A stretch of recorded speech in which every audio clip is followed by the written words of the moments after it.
Welcome to episode 56 of the Hard Truth About B2B E-Commerce. I'm your co-host, Isaiah Bollinger, and here with Tim on approaching episode 60 now. Yeah, I can't believe it. I mean, Timothy Peterson, hi, everyone. It's great to have you back to the Hard Truth About B2B E-Commerce. And I can't wait till we have a 100th episode and the 250th. I'm looking forward to it all. This is good. So let me mention our sponsors. We are very pleased to have Punch Out To Go, a global B2B integration company specializing in connecting commerce business platforms with e-procurement and ERP applications. Punch Out To Go's iPaaS technology seamlessly links business applications to automate the flow of purchasing data. And with their solution, you can immediately reduce integration complexities for punch-out catalogs, electronic purchase orders, invoices, and other B2B sales order automation documents to accelerate your business results. Thank you to Punch Out To Go. And we have an additional sponsor, Balance. They are a B2B e-commerce payment solution. Works well for you and for your buyers. They offer a seamless one-click checkout for almost any payment method, including ACH, wire, checks, cards, even terms. It's used by business leaders in B2B e-commerce, and it's as easy as buying a shirt from Amazon. Check them out at getbalance.com. Book a session, tell them what your needs are. They are the first dedicated payment platform for B2B e-commerce, 100% tailored to your needs. Again, thanks to both of our sponsors. Isaiah, back to you. I'm very excited about our guest today. Yeah, it's awesome to get someone that's really been in the trenches in multiple areas. So we're excited to bring on Sean Donovan. I think I'm saying that right, Sean? Yep. And I guess you can describe it better than we can. I guess you'd consider yourself kind of like this e-commerce, maestro of a fairly large manufacturer, the MSA safety company, and you're helping them with, navigating distribution partners, marketplace, direct-to-consumer partners, and then just their own. I believe you guys are on hybrid, SAP Hybris, infrastructure, because people can buy on your site through B2B. So I guess it sounds like there's and then you have the EDI. So let's kind of hear about that. I think you created the role. Tell us about how you got to this place in your. Yeah. Thanks, Isaiah. And hi, everyone. Yeah, I'm pleased to be here. My role essentially is, as I says, I'm kind of a middleman maestro. I coordinate things as opposed to, I'm not going to say don't do any work because that's not 100% fair, but don't say that. I'm sure some people probably see it that way. But yeah, so I coordinate a lot of stuff, and I'm really trying to manage the strategy behind how we go to market with regards to the e-commerce landscape through our channel partners. And obviously in marketplaces as well. And I manage that for North and South America. And the role is digital channel manager. And as I said, I've been in a number of roles at MSA for a number of years, sales and marketing, in channel management. And it's really just evolved to a position where we recognize that there was a need to actually have some strategy behind this, have some direction, as opposed to just kind of letting it all happen. And then trying to figure it out later. We needed to take control of the brand online and manage that, whether that's through a channel partner or through our own site, through a marketplace, wherever it is. We want that brand consistency to be obviously to be consistent, to be good, and we need to control it. So that's where I fit in. So what I think is really interesting, and we've started to. What's exciting to me is I feel like we keep evolving this podcast. Seems like we figure something out and we're like, oh, we kind of got this B2B thing down. And then we're like, wow, there's so much more complexity. The more we talk to people like you, obviously this isn't our first conversation. You kind of realize how complex it really is. And especially on the global side, I think we haven't even scratched the surface of that stuff. Yep. But it sounds to me like the more we've talked to, especially larger companies like yourself, that there's kind of really four main ways to attack B2B e-commerce. And one is this marketplace strategy, which, I really just think you can't ignore that. We can get into that more later, but you have the Amazon You have, obviously all these new marketplaces, just like this whole giant thing of marketplaces. And I think you gotta also think beyond just Amazon, right? Like there's so many new ones every day. And then we talked a little bit about EDI before this. EDI is pretty big, and especially North American larger companies. And then obviously you have your own website, which is a key part of what we like to talk about. Is the website itself is pretty important. That's the kind of the core of B2B commerce, right? And then you have like this punch out capability. So there's kind of like all these different ways that people can buy, and it's all sort of e-commerce, right? Like is EDI e-commerce, is the marketplace e-commerce, is the e-commerce website, B2B e-commerce that you have, the SAP site, is it just all e-commerce, or like sometimes I feel like EDI isn't really considered e-commerce, but it kind of is too, right? I guess it's included in a lot of numbers. Let's put it that way. When you take a look and you try and delve into e-commerce data, you always end up with this big chunk of EDI business that is considered e-commerce.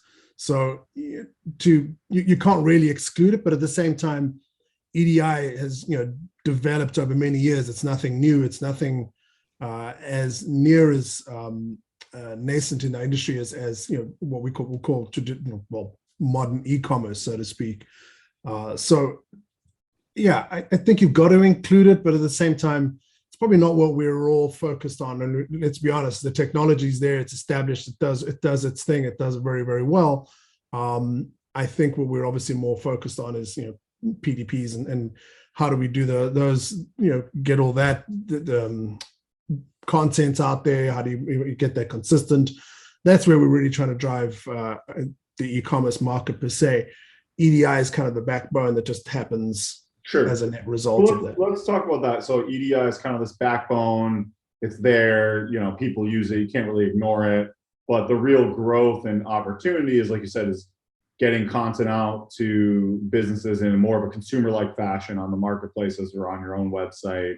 You were just talking about how you had an issue with a distributor and the connection wasn't correct in terms of the content. So talk about like, how do you guys even think about that? Like, do you have like a PIM kind of strategy where you have one data set in a PIM, or? Yeah, we do. And obviously that's a huge part of it. And I think, we'll talk about the changing culture in B2B e-commerce and how it's evolving. And everybody out there has made a comparison between where B2B stands and where B2C is. And it's really easy to make that comparison because it's right in front of you. And although there's a convergence in B2C and B2B user experiences, I think you've got to be careful in making that comparison. It very, very quickly become too simplified because they're very, very different personas that you have. And the stakes are very different as well. So, no one's going to die if you buy the wrong dress. But if you buy the wrong safety product, you could have fatal consequences. So there's huge differences there, right? So, and the process obviously is very different. I make a decision as to what I want to buy, whether I buy what color shoes, whatever. It's my personal choice. I make that decision. In B2B, it's obviously a group decision in most instances. It's a totally different cycle.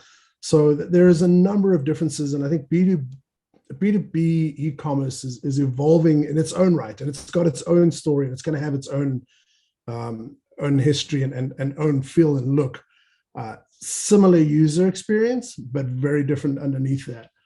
I think it's evolving, and it's a great place to be. As we said earlier. So a couple things for our listeners. So first of all, I want to make sure that we give you a chance, kind of early in the episode, to say what MSA is and does specifically, because I just want to make sure all of our listeners understand that. And the second thing is that I want to get your view really on how, a lot of folks are saying really that using the term e-commerce is also just not fair. It's more like, what are the digitally enabled sales, right? Because if you look at the percent of digitally enabled sales for a B2B concern, it could be 90-something% at this point for a lot. When you look at just B2B e-commerce, and just specifically focus on that, it could be a far smaller percent. So there's that whole spectrum of everything that happens in between. So first, tell us a little bit more about MSA, and then kind of respond to what you think about digitally enabled sales versus e-commerce. Sure. So MSA is a global safety equipment manufacturer, and we're headquartered in Pennsylvania. It's outside Pittsburgh, and globally we manufacture across the world. Obviously, a lot of our manufacturing is still based in the US, and we do manufacture to market. So we try and manufacture as close to the market as possible. And a lot of that is because of regulations. Yeah. Our industry is highly regulated, so we have to abide by local regulations.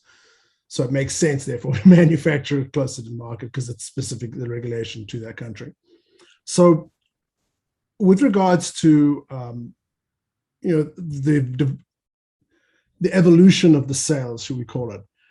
Obviously, in a B2B environment, people are spending more time looking up, investigating, researching online. And your salesperson has evolved.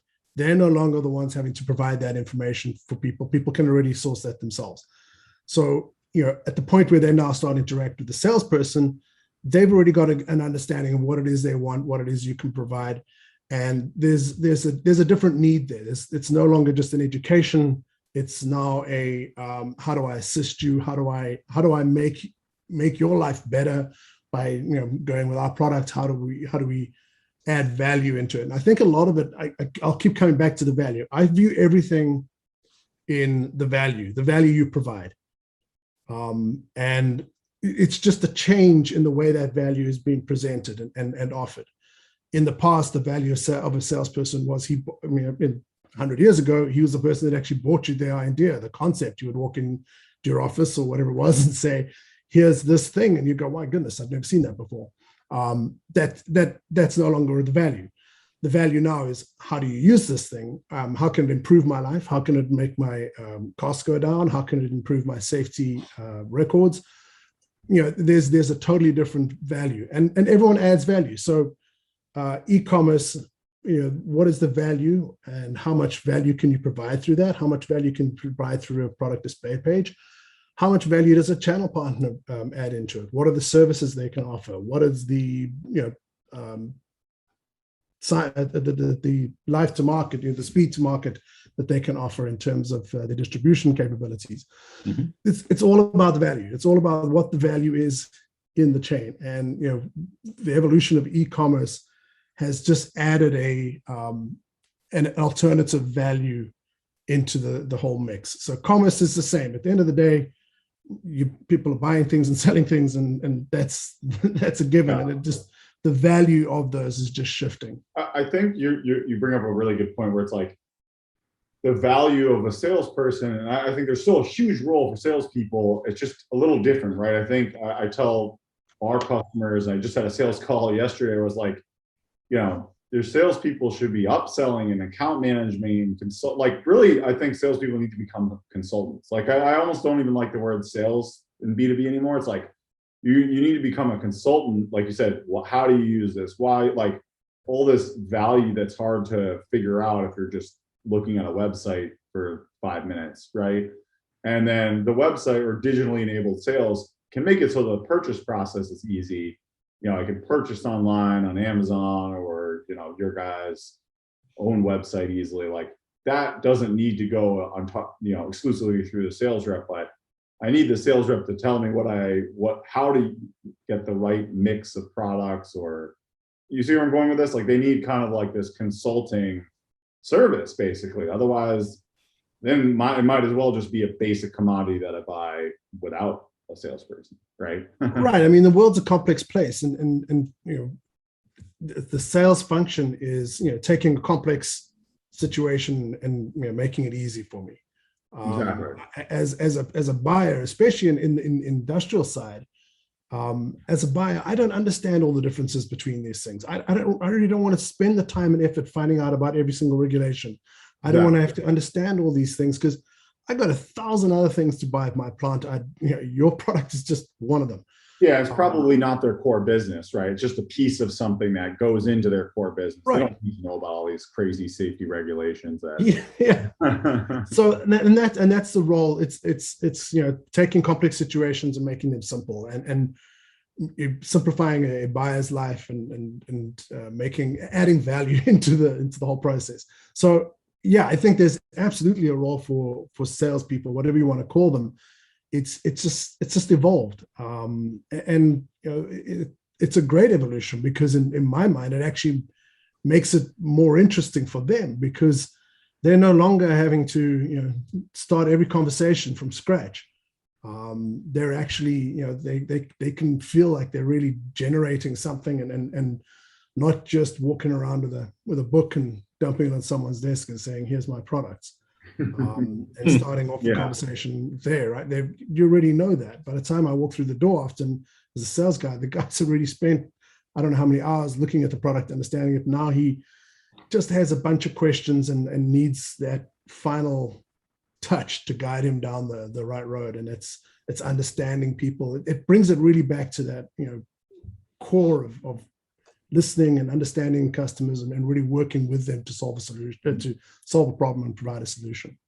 So have you guys been booming because of COVID and mass face shield sanitizer, hazmat suits, and the growth of distribution centers and all those kinds of situations? Or how's business been going for you?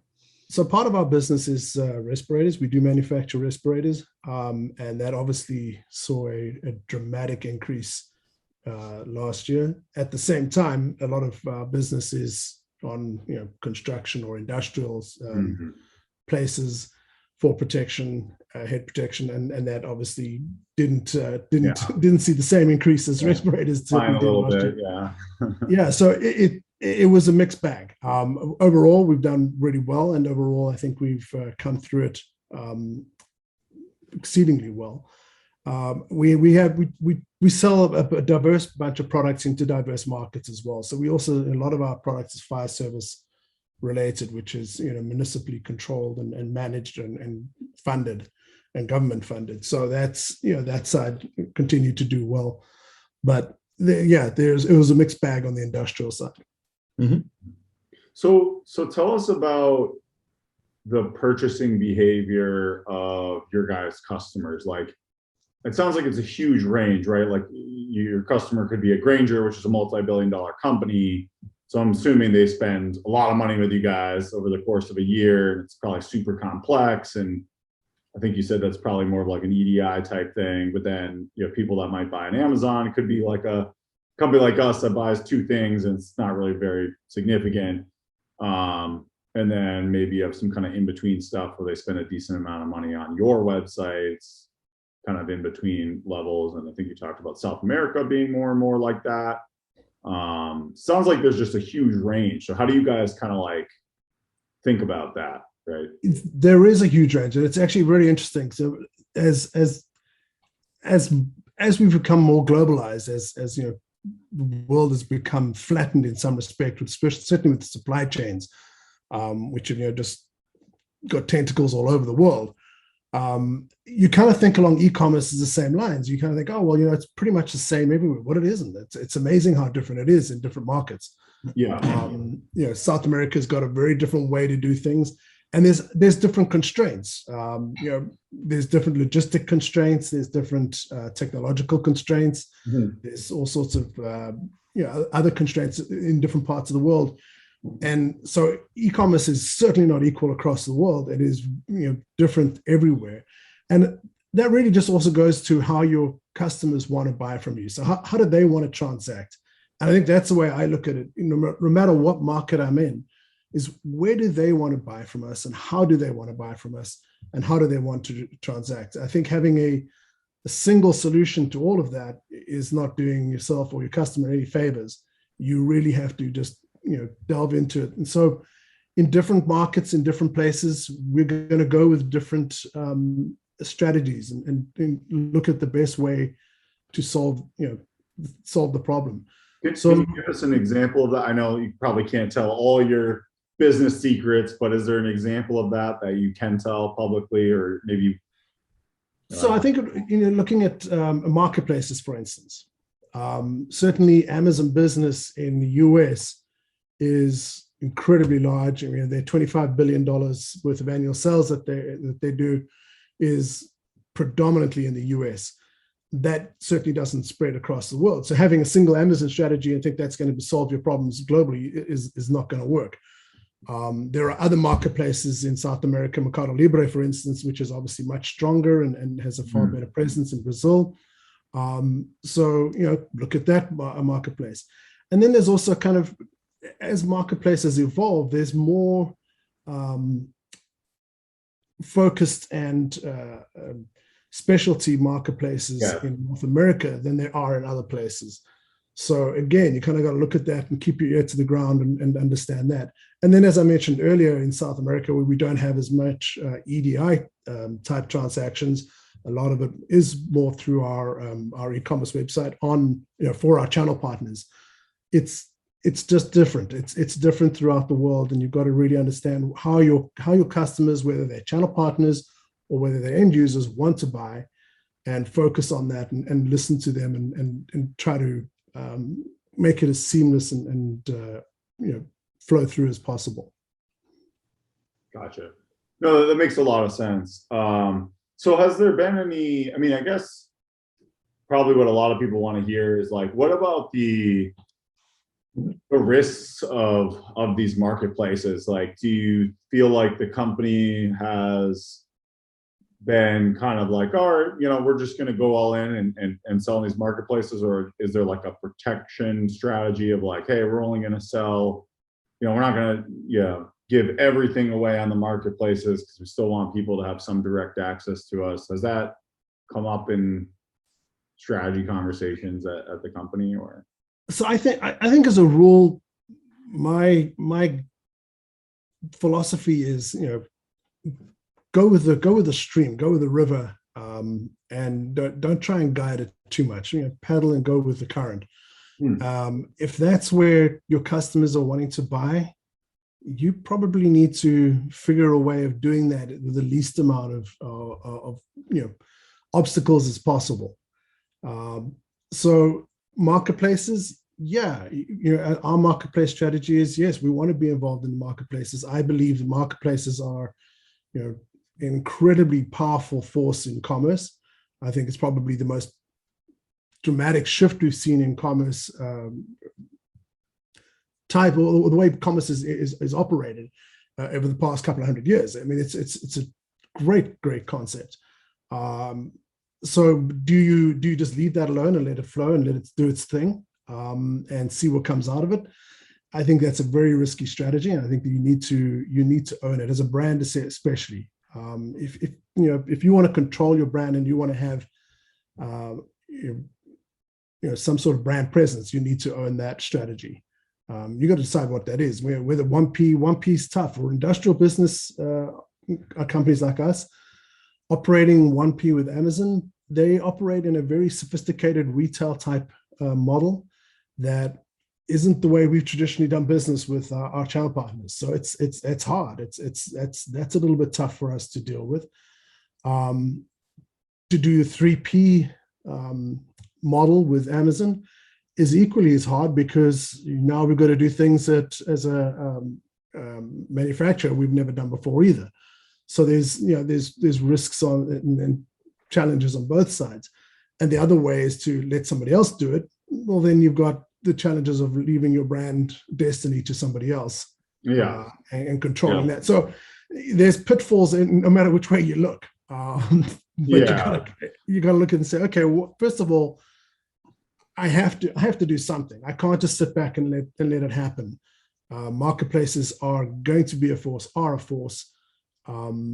How do I interact with them? So have a strategy, and no matter what your strategy is, but you got to have a strategy. You got to sit back and think. Just be like, marketplaces aren't a big deal. We'll just forget about those guys. These multi-trillion-dollar markets of like, I mean, literally, we're talking about trillions between all of them, probably Alibaba. And, If you're going for sure. And it's just a huge. I mean, Amazon, the business, $25 billion. I mean, that's just remarkable. I mean, Granger's doing around about 12.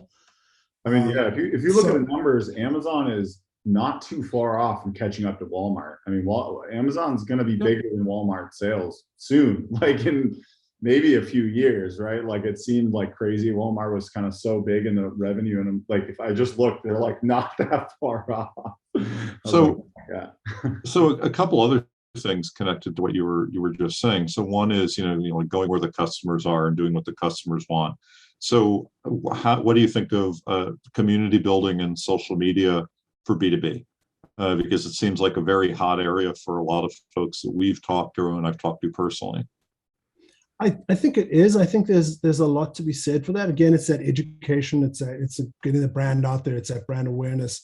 In terms of actual commerce trade, there's going to be a limited amount. I mean, it's certainly social media is a great marketing and advertising channel for sure. But actual trade, actually commerce interaction, I think it's limited.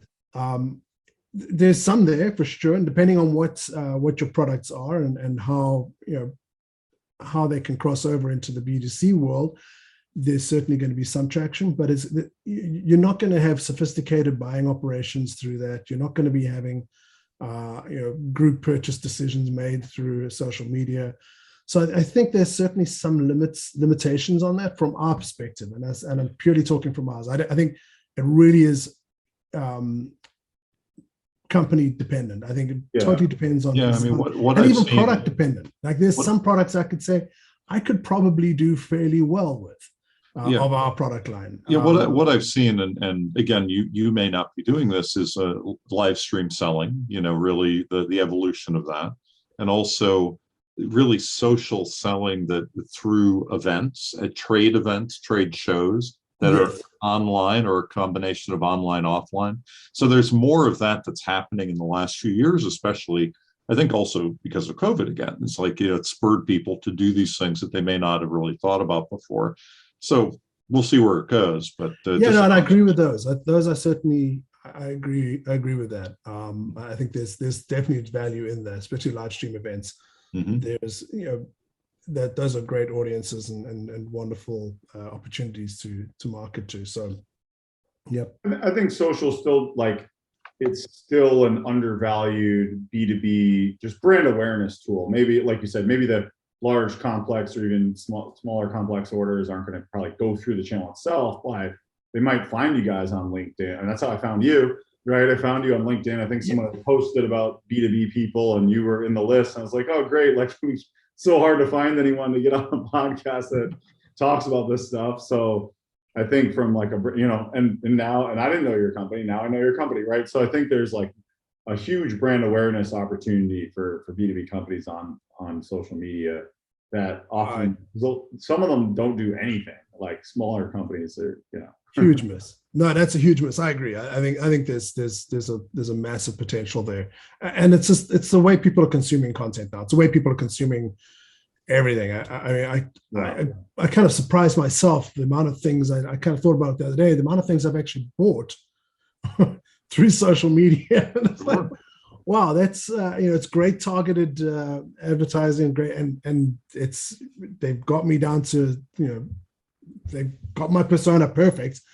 It's targeted, and I'm like, yeah, that is a great widget. I gotta have me one of those. So yeah, it works. Yeah, it does. It absolutely works. How well it would work on a scale for all our stuff, I don't know, but there's some products that could probably do that. But absolutely, in terms of a branding awareness and actual engagement, audience and customer engagement, it's a fantastic tool. Yeah. So tell us a little bit about so actually this is something that's been coming up a lot for us, is people trying to build their own marketplaces. Like, has that come across? I have a feeling in a company of your size, it's something you guys have maybe thought about, not necessarily saying it's the best idea for you guys, but seems to be like a common strategy for some of these larger companies that are introducing, third-party sellers to their site. It certainly is. There's we talk about it and we have discussions about it. Our current philosophy on it is whatever we do, we have to make it simple for the customer. So if I did have a marketplace on my the MSA marketplace, and I had third-party sellers, first of all, and am I able to do this? Am I able to get the scope, the size, the traffic to my site to make it worthwhile? Secondly, am I really improving the options, or am I just trying to force people down a road that they don't really want to go down? And then once I get them on there, am I going to be able to provide them with the options that makes life easier for them? Because if I'm not, if I'm going to have 4 or 5 sellers or 10 sellers on a marketplace that nobody really wants to buy from anyhow, how am I improving things? Yeah, I think the only way it really works with someone like you guys is, you have to kind of become a niche leader in a space, like we're the clothing marketplace, or we're the safety. I guess in your case, maybe you guys become the safety marketplace, and everything safety, I can find. And I think there's some value there if you can become big enough in that niche. Right. The Amazons, I think, are so big now that it's like almost overwhelming if you're trying to shop in a niche, because like it is everything, No, I mean, sorry, if you've got a boatload of money, then let's talk. Because I think there's the safety marketplace is something we could do, but it's going to require that investment, the commitment, the mix, the product mix. Just there's a lot of variables, and it's not something I think we can do effectively right now. We have enough things to focus on and to manage. It's not the right thing for you guys right now. And that makes sense. I just kind of wanted to bring it up it sounds like you guys have thought about it. You're at the size where like it's not crazy to think about it, but just not the right thing right now. Right, and it may work again for a certain portion of our business, and there may be elements of it that we can work. We've certainly spoken about that. Maybe there's something there, but we just need to kind of. I think it's a big risk, big reward. Like there's a lot of larger companies doing it, and there's no way all of them are going to get the ROI, right? Like there's not enough room in the market for a bajillion marketplaces, right? Like, so I think a big chunk of them are probably going to miss and spend money on it and just not get the traction. Yeah, I mean, I see marketplaces as the .com bubble in a way over the next few years. There's going to be a marketplace for everything. In the next 5 years, you're going to have marketplaces for light bulbs and whatever else it is. Yeah. And they're going to merge. Some of them are going to fold up and go away. And in about 5, 6, 7, 8 years time, we'll start to see a settling down of it. Exactly. I think there's going to be just a plethora of them in the next few years that pop up. Yeah, there's only room for a certain amount of players in each niche. So how do you differentiate what is sold on your e-commerce site versus marketplace selling, or what is attracting consumers to the site? Is it that they can do something like live chat or click to call, or are there exclusive lines or exclusive products, or the content, or everything? I mean, how do you differentiate? So our particular e-commerce site is really for our channel partners only. Mm-hmm. And we offer whatever it's more our industrial and more our fire service segment market that goes through those. Mm-hmm. We also have a fixed gas and flame detection market, which is a very different industry altogether. But for the most part, it's if we're looking at if I look at our channel partners e-commerce websites, it's more consumable type things. When I say consumables, I'm talking about hard hats, fall protection, respirators, those sort of consumable items, personal gas monitors. There's certainly an element of some of the others that you need to be able to configure things. We have a lot of configured items, gas detection, for instance. A lot of those are assembled to order, depending on what you want to add into it. Mm-hmm. So you have to have that type of complexity in the e-commerce site to be able to do that. So there's not that many people that offer that. So we've got complex products, and we've got the more consumables. A hard hat, for instance, is a no-brainer. It's a real simple e-commerce consumer product that anybody and everybody could sell. Yeah. Okay, that makes sense. So I can get a harness to window wash the Trellis offices. Right. That's what I can do, right? Okay. Yeah. Yeah. So you guys have a kind of a range of things that are fairly simple SKUs anyone can buy, makes sense to be on the marketplaces, but you're not going to put some sort of super complex bundle SKU on the marketplaces, probably. No. We do try and marketplace. I'm kind of trying to limit to more those high volume products.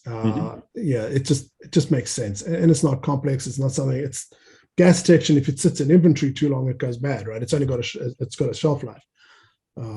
So the minute those things are manufactured, the cells actually start to get used. So you don't want to have something like that sitting on an Amazon warehouse shelf for 2 years and then someone ships it out and it doesn't work. So we definitely want to stick to the more consumable items. Gotcha. Do you do any of the sort of combinations of physical and digital that a lot of other B2B folks do, where this is not like the event sort of thing that I was talking about, but really are there stores, are there places where I could buy online and pick up at a particular location, or is everything shipped direct, or, do you have any of those types of situations? We don't do that ourselves. So some of our channel partners offer that. Interesting you say that, because I know that Amazon recently, or just yesterday or so, launched their buy online, pick up in store program as well, which is going to be interesting to see how that evolves. For Select, I think Best Buy is one of the partners on that. They've already been testing that out in a number of places. You could do that, for example, in Kohl's with Amazon. Right. So it'll be interesting to see how that evolves. I'm certainly not at the point where I could do that. I don't think. I think we're still a little bit away from actually being able to manage that. I have other focuses on my radar with regards to Amazon, but I think there's certainly an opportunity there for us. I think I probably want to leave that up to some of my channel partners. I don't have stores. I've got one warehouse that literally feeds the entire North America. So I don't, for me to be able to do that is really tough. I would have to use a marketplace type concept to be able to fulfill it in different places. Yeah, it sounds like you guys are really focused on the manufacturing piece. You don't necessarily need, showrooms and things like that like some other types of companies might have. No. Yeah, it's a little different than like a furniture, right? So I think that's a big part of why B2B commerce is so complex, right? Is like, it's so industry specific too, right? Like the things that you do make sense and you've thought about them a lot. Whereas like furniture, for instance, they do kind of need a showroom, and maybe they do need to pick up and store. Like they just might have to think about this stuff differently, So you're right, and it is. It's a very I mean, you've got, when you say B2B, you've got everybody from Samsung and large technology companies involved in that as well. So it's right down to a guy that manufactures a nut and bolt, or something mundane that really none of us even know about. But there's such a huge span in that. It's a real, to just say B2B and expect it all to be the same is so tough. Do you think that, and I'm wondering, do you think that B2B companies become biased in that their customers bought a certain way and they're like, oh, we know our customers, they all buy, they all send us a purchase order via email, and they kind of like become biased thinking they know their customers or their potential customers better than they actually do, versus like if you really went out and had a beer with all these guys and really learned, like there's maybe millennials out there that do want to buy on the marketplace. Like, do you think there's just kind of a lack of understanding of the customers and on behalf of some of these? I know it's hard for you to answer because you don't work at all these other B2B companies, but I think it might actually be the other way around in a way. I think a lot of B2B companies really know their customers very well, and they do know that. I think what they may be missing out on though is evolution of their customer. Their customer may be evolving and maybe doing things a little bit differently. I think they do know them well and they understand their needs and what have you well, just perhaps not how to actually give it to them. So you're right. Maybe in the past they did purchase this way and they don't really think about it. Customers evolving a little bit, but I think they know that they certainly understand their customers per se. All our channel partners, I would say, and across the board, they understand what their customers need. It's just whether how the customer's buying that and how the customer's actually requesting that information may be evolving in some instances a little bit beyond them. But I think a lot of them have got it. I think a lot of them are on the right track, and I don't think we need to go too far down the road, down a B2C road, and think that that's how your customer's going to buy and going to be ingesting their information. It's different. Again, people don't necessarily come home from work, sit on the couch and flip through industrial manuals. It's not a fun pastime, right? Yeah. So they're doing it differently. There may still be an element of that, but it's different. I think the whole evolution, as I said, of B2B and certainly industrial B2B e-commerce is going to be different from B2C. And there is a distinct difference there, and it's going to evolve differently. There may be some similarities, but it's going to be different. So you think the challenge then, especially I would think for like smaller companies that maybe don't have the ability to invest as much in something like an SAP Hybris, do you think it's just that it's challenging for them to evolve? Like you said, like it's a lot of investment to get onto marketplaces, to get a PIM, to get an e-commerce platform, especially if you're a smaller company. That's a pretty like massive undertaking, and that, so the challenge is more that just executing on that is really hard for most. It is, and you're right, and certainly I think that's one of the biggest. A lot of these businesses are lifestyle businesses, right? So they're smaller companies. Maybe dad owned the business and handed it down to the son or whoever it is. Yeah. And it's a family industry, so they don't have access to large amounts of capital, and they're small, medium-sized companies.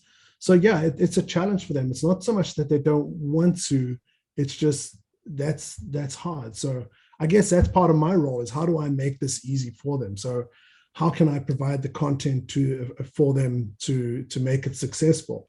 Looking like a where to buy program. How do I try and drive traffic to their website? If they've got a good website, how do I what can I do to help them and improve that? So I guess, full circle, that's really where my role is trying to talk about that. Yeah.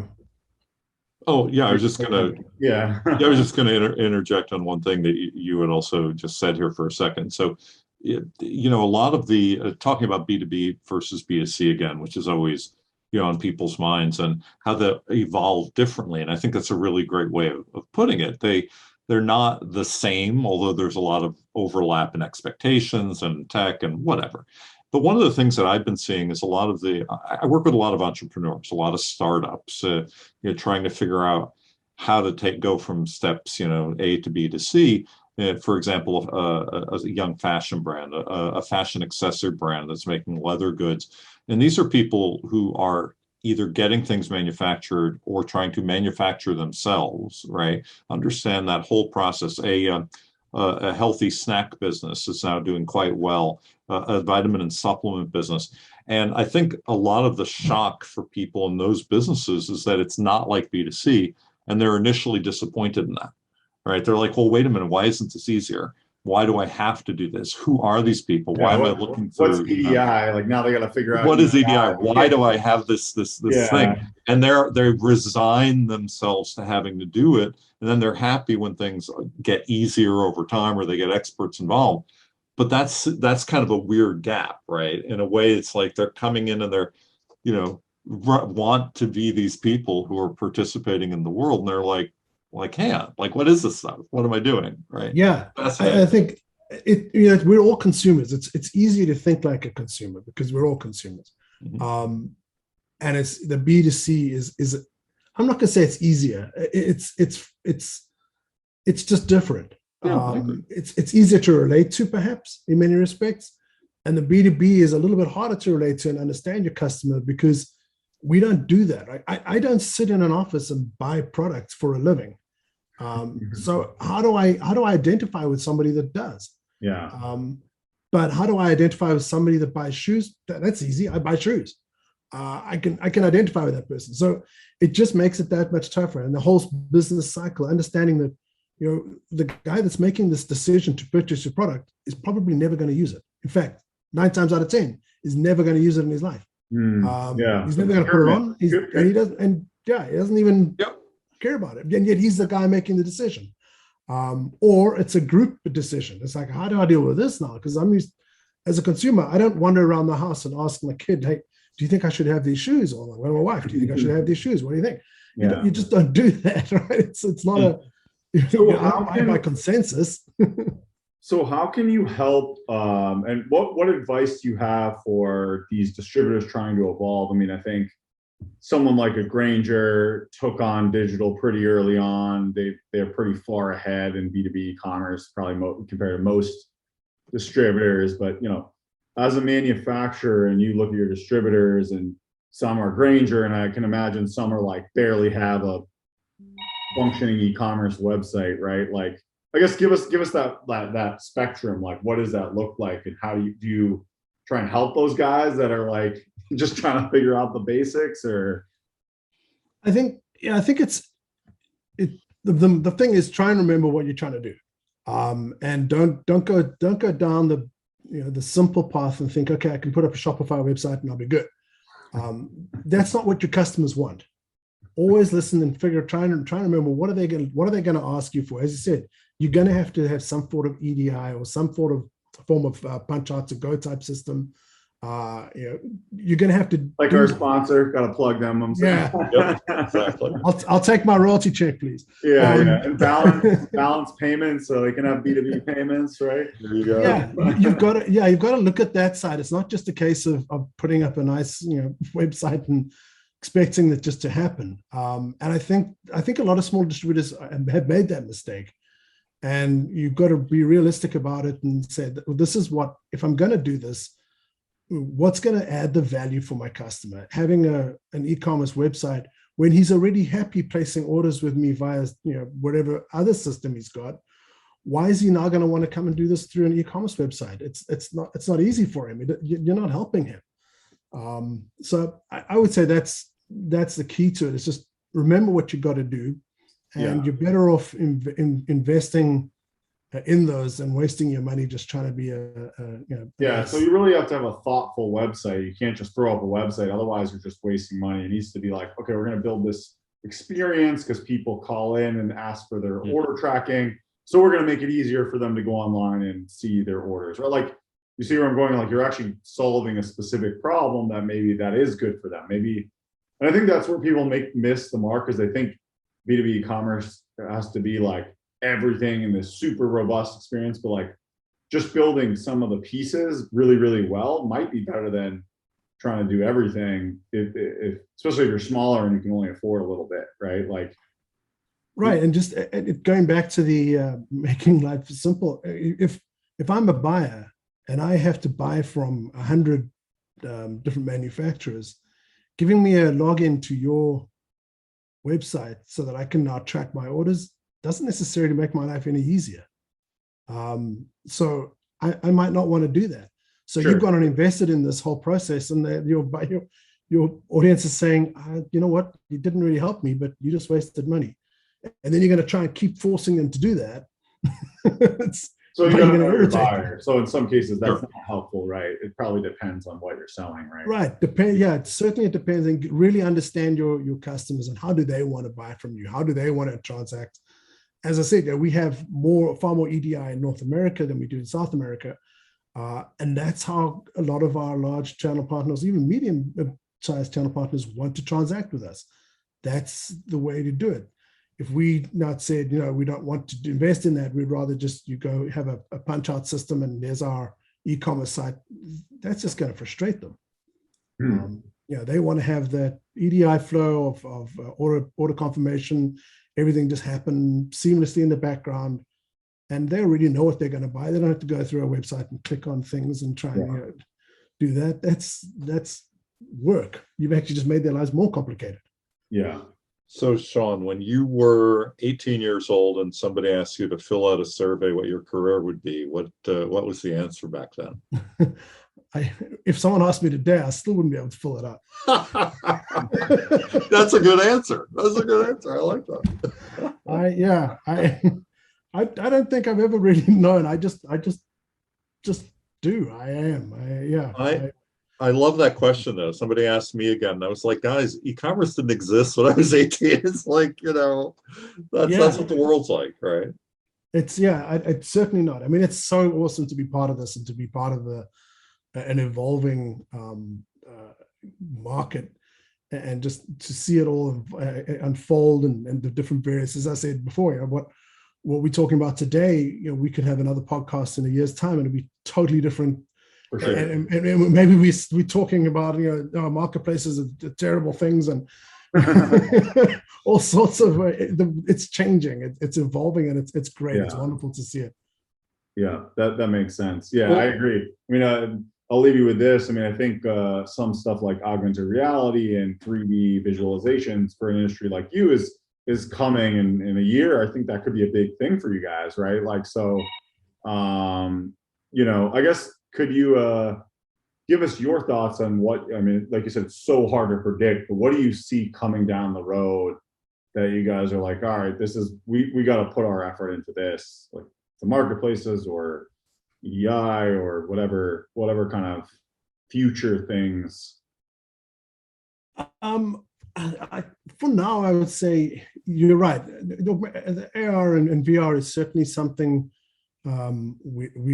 we actually already been doing training things in VR. So we're already going down that line, and we've already looked at that.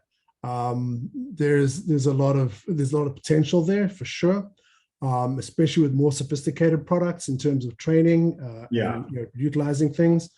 Yeah. I think the marketplaces are going to, as I said, going to be a huge driver of the way commerce evolves in the next few years. I think that's going to certainly determine how we all kind of go.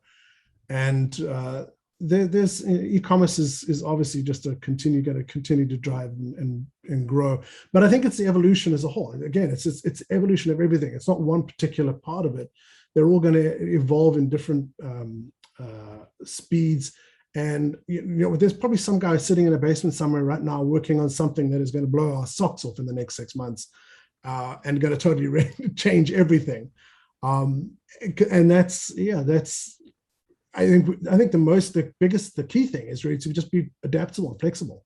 Yeah, that's what it sounds like, is like, don't be set in stone on, hey, we have to do this for the same thing for the next 5 years, because chances are you're not adapting quick enough. So you guys are basically putting yourselves in a place to constantly adjust your strategy on a pretty quick basis. Like, is this something you do like quarterly, or how often do you try and kind of like say, hey, let's take a step back? And I would love to say we're nimble enough to be able to do that quarterly. I don't know if that's realistic, especially over a 100-year-old company.